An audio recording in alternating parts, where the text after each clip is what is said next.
À la seule force des bras, Édouard Detrez s'apprête à rallier Paris depuis Lectoure dans le Gers, 710 km parcourus en fauteuil roulant.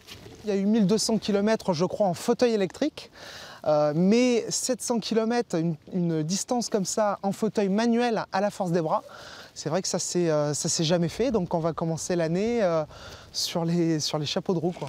Un défi pour ce jeune homme de 26 ans et un objectif, rencontrer le président de la République. J'espère le sensibiliser sur beaucoup de questions, comme les Jeux paralympiques de Paris 2024, puisqu'aujourd'hui nos athlètes paralympiques ne sont pas sur un matériel français. D'ailleurs, on l'a vu, c'est passé par tous les médias où il était en fauteuil avec Michael Jérémias, qui était porte-drapeau à Rio. Il a fait une démonstration en fauteuil, mais il n'était pas sur un matériel français. Le Made in France, le credo d'Édouard.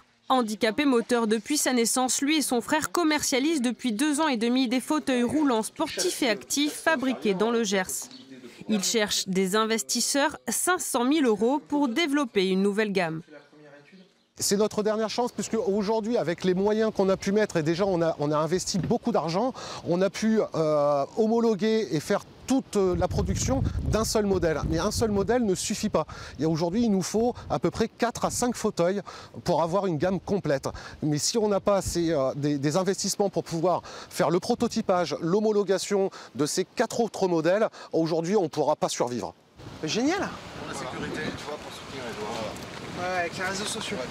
Très soudée, la famille d'Édouard l'accompagne dans son aventure. Dernier préparatif, son frère Stéphane conduira ce camping-car. Il le précédera sur chacune de ses étapes.